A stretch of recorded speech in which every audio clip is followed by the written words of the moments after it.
Just 2 sleeps or 2 sleepless nights to go before our huge morning show wedding. It is going to be amazing. Alina and Sevag have been together since they were kids, so they kind of know each other's quirks. But after the I-do's, they'll have to find even more common ground, especially when it comes to finances. Some long-term couples even find it hard to agree on money arrangements, which can often dent all that wedded bliss. So how should life change financially once you've committed to a relationship? We send the camera out to see what you think. They need to discuss the finances as a massive part of their ongoing relationship. It's a critical factor to the success of their relationship. It's one of the most important things that they're going to have to discuss for the rest of their lives. You know, I think this generation is just, it's a very much a case of I want, I can have. If they could possibly just not want everything and just try and think about their future, because it just all rolls on so very quickly.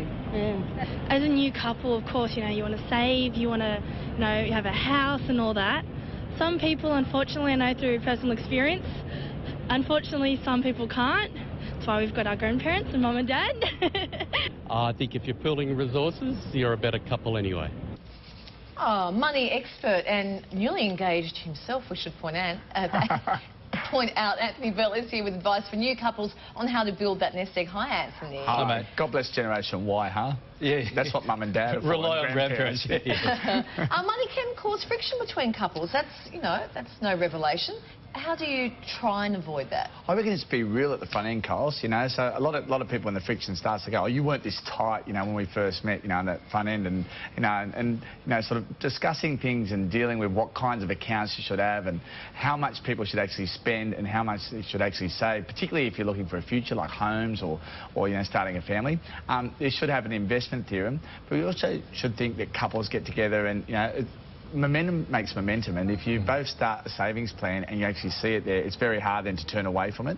But if you just keep spending and spending and spending, the problem comes is that's where most relationships start to get arguments over money. OK, what sort of financial decisions should newlyweds discuss, do you think? Well, I think the first one is thinking about a bit of a plan for the future, Laz. One of the ones that, you know, guys, you know, sort of have to get unison on or alignment on is getting, you know, a hold of what debt is together, because it affects both of them. It's not just, you know, debt of one party or the other. The other issue too is that working out that plan, you know, are we going to buy a home and getting it, and what do we have to do week by week to actually get to that? OK, where do you start minimising any debt incurred before the relationship and building an emergency fund? Yeah, it's kind of hard on that one too, because, you know, you'd like to, yeah, it's that information you get and says, oh yeah, sorry, by the way, I owe a fortune. And they go, oh great, love the fact that you're paying it. Look, the other thing too is keeping in the back of your mind is that, you know, sort of debt is that thing that does become like a growing thing with interest as well. So I would probably say that, you know, opening high interest saver accounts has to happen, but it has to happen after you've got a hold of credit card debt and also to mortgage debt or any financial stress there at the front end.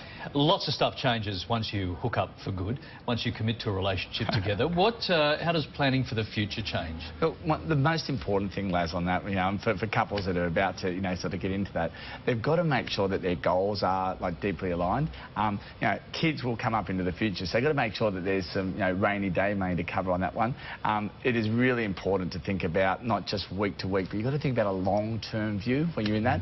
And you probably also too got to, you know, keep in the back of your mind that, you know, wills and retirement and those things are also around. So it's one of those things that's nice to do at the front end, so you don't have to do it a bit later on. Remind us to talk to Alina and Sevag about their retirement on Friday. Okay. It's a long way, isn't it?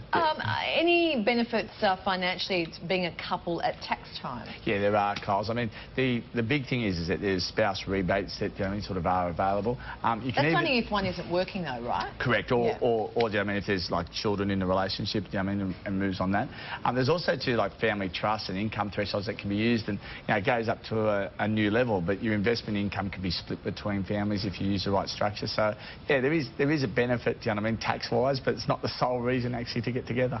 All right. Mate, thanks, some great advice. Thank you. We will be passing this tape on to Alina and Sevag come Friday. Yeah, cool. And leave that word out, that prenup word, because yeah. You know what, though? Tony and I have been married for 21 years. I never remember us discussing our investment theorem. don't ever remember sitting down discussing Well, it's that great one. when you start with nothing too, Coles, is that you go, well, there's nothing really to work up to, so it's a good part to go on 21 That years is You're ago. saying we started with nothing. Well, you told me you were rags to riches story, Coles. Not about the riches bit. Rags, definitely. Thank you. Okay. Thank you, mate. You need to discuss it with him tonight. But Investment theorem. Put out a nice bottle of wine, maybe a lobster, and whack out the theorem chat. Okay.